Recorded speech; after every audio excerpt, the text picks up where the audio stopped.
සාදරයෙන් පිළිගන්නවා ඔයාලා සියලුම දෙනාව මගේ මාස්ට් අප්ඩේට් YouTube channel එකට. ඉතින් අස්වැසුම හරහා අප්‍රේල් මාසයේදී ලබා දෙන බඩු මල්ල සම්බන්ධයෙන් තමයි අද මම මේ වීඩියෝ එකෙන් කතා කරන්නේ. ඉතින් මේ බඩු මල්ල ලැබෙන්නේ කුමන පුද්ගලයන්ටද? ඒ වගේම බඩු මල්ලේ වටිනාකම කීයද? බඩු මල්ල ලැබෙන්නේ අප්‍රේල් කුමන දිනවලදීද යන සියලුම කරුණු කාරණා සම්බන්ධයෙන් මේ වීඩියෝ එකේදී කතා කරනවා.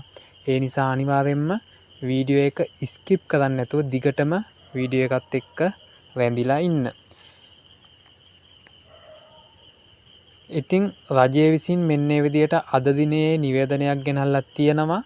එළඹෙන සිංහල හා දෙමළ අලුත් අවුරුදු සමයේ ජනතාවගේ ජීවන වියදම අඩු කිරීමේ සහ ආහාර සුරක්ෂිතතාව තහවුරු කිරීමේ අරමුණින් අස්වැසුම පොරොත්තු ලේඛනයේ සිටින පවුල් ලක්ෂ 8ක් වෙනුවෙන් සතොස අලෙවිසැල් මගින් වට්ටම් මිලට ආහාර පැකේජයක් ලබා දීමට සැලසුම් කර තිබේ කියලා මේ විදියට මෙයාලා නිවුස් එකක් ගෙනල්ලා තියෙනවා. ඉතින් ඒක තව සඳහන් කරලා තියෙනවා මේ බඩු මල්ලේ වටිනාකම රුපියල් 5000යි. ඒ වගේම එක දෙන්නේ 150ක වට්ටමක්. ඒ කියන්නේ ඔයාලට රුපියල් 5000ක් වටිනා බඩු මල්ල රුපියල් 2500කට මෙහිදී සතොස මගින් මිලදී ගන්න පුළුවන්. ඉතින් මේක ලබා දෙන්නේ තෝරාගත් අස්වැසුම් පුද්ගලයන් සඳහා පමණයි. ඉතින් මේක ලබා දෙන්නේ අස්වැසුම මුලින්ම මෙයාලා හොයලා බලනවා දුප්පත්ම පවුල්, අස්වැසුම ලබා ගන්න දුප්පත්ම පවුල් ඒ අයට විතරයි මෙන්න මේ බඩු මල්ල ලබා දෙන්නේ.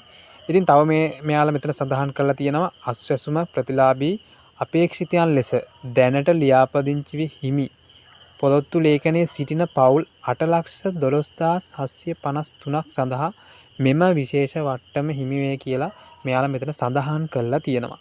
ඉතින් අපි බලමු මේක ලබා දෙන කාලවකවානු. මෙයාලා සඳහන් කරලා තියෙන්නේ අප්‍රේල් 1 වන දින සිට ආරම්භ වන මෙම වැඩසටහන අප්‍රේල් 13 වන දින දක්වා පමණ ක්‍රියාත්මක වෙනවා කියලා මෙයාලා මෙතන සඳහන් කරලා තියෙනවා. ඉතින් මේක ඔයාලට බඩු මල්ල ලැබෙන කෙනෙක් නම් අනිවාර්යයෙන්ම ඔයාලට පුළුවන් ග්‍රාම සේවක හරහා මේ පිළිබඳව වැඩිදුරු කරුණු විමසා බලන්න. ඉතින් මේ වගේ අස්වැසුම සම්බන්ධයෙන් අලුත් නිවුස් ලැබුණ සැනින් ඔයාලා මම දැනුවත් කරන්නම්.